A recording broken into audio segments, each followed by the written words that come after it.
السلام علیکم اسٹوڈنٹس، آج ہم سیکنڈ ایئر بایولوجی کا ایک ٹاپک پڑھیں گے، ڈومیننس ہائرارکیز اس کا نام ہے، اور اسی کو سمپلی ہم پیکنگ آرڈر بھی کہتے ہیں۔ These are social structures groups in which the animal are arranged according to their status in dominance، یعنی ایک ایسا گروپ ہوتا ہے جانداروں کا جو کہ سوشل اسٹرکچر بنا ہوا ہوتا ہے، ایک ایسا اسٹرکچر یا گروپ ہوتا ہے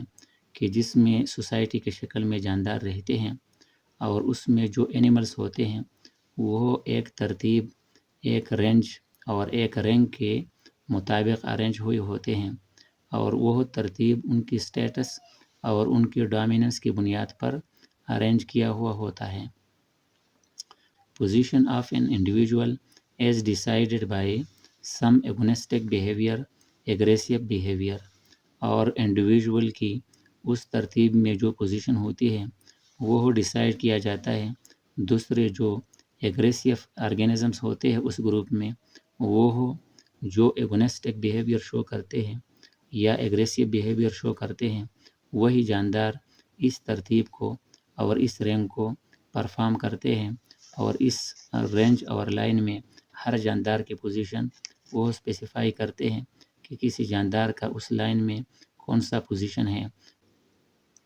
اس کے جو فائدے یا ایڈوانٹیجز ہوتے ہیں تو اس میں سب سے پہلے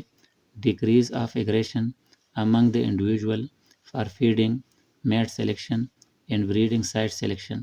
یعنی جاندار ہر کوئی یہ کوشش کرتا ہے کہ وہ فیڈنگ کرے، میٹ سلیکشن میں بھی ہر کوئی دوسرے سے آگے نکلنے کی کوشش کرتا ہے، اس طرح بریڈنگ جو ایریاز ہوتے ہیں یا سائٹ ہوتے ہیں ان کی سلیکشن ہر کوئی کرنے کی کوشش کرتا ہے۔ لہٰذا ان کاموں کو حاصل کرنے کے لیے اور سلیکٹ کرنے کے لیے جانداروں کا آپس میں جو ایگریشن ہوتا ہے وہ کم سے کم ہو جاتا ہے، لہٰذا جو ایگریسیو انڈیویژول ہوتے ہیں ان کے سبارڈینیٹ ہوتے ہیں اور زیادہ لڑائی یا جھگڑے نہیں ہوتے، اور وہ ڈگریز اور کم سے کم ہو جاتے ہیں۔ سیکنڈ نمبر ہے resources, food, water, space et cetera, sharing is possible in a proper way. جب ریسورسز ان کو ملتے ہیں جیسا کہ فوڈ، واٹر، اسپیس وغیرہ ہوتے ہیں تو ان کی شیئرنگ اور ان کی ڈسٹریبیوشن بھی ایک موزون طریقے سے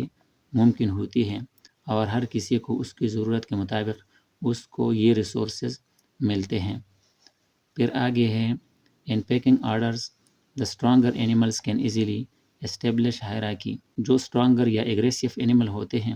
تو وہ آسانی کے ساتھ اس ترتیب کو بناتے ہیں، قائم کرتے ہیں۔ پھر یہ ایک ایگزامپل ہے چکن پیکنگ آرڈر۔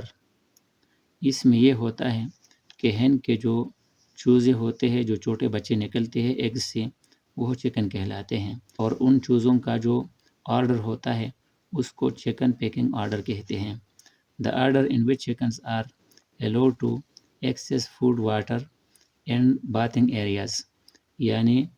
چوزے جب نکلتے ہیں ایگ سے تو ان کا فوڈ تک رسائی، واٹر حاصل کرنا، باتھنگ ایریا تک پہنچنا،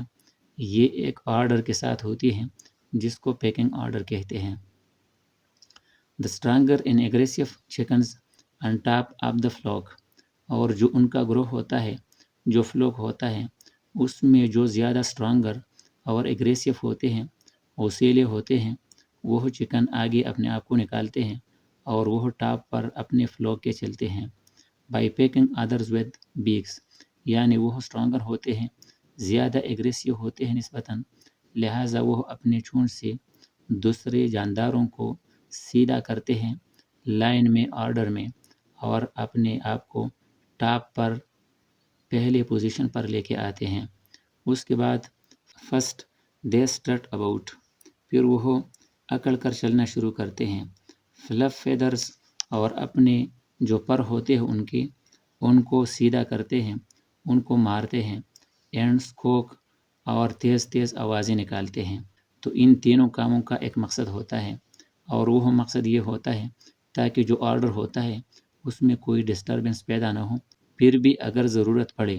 تو وہ ان کو چونچ سے مارتے بھی ہیں۔ اور اس پیک کرنے میں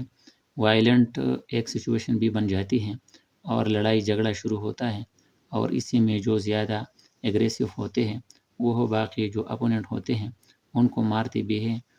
تو یہ تھا آج کا ہمارا topic, dominance hierarchies. Okay, thank you.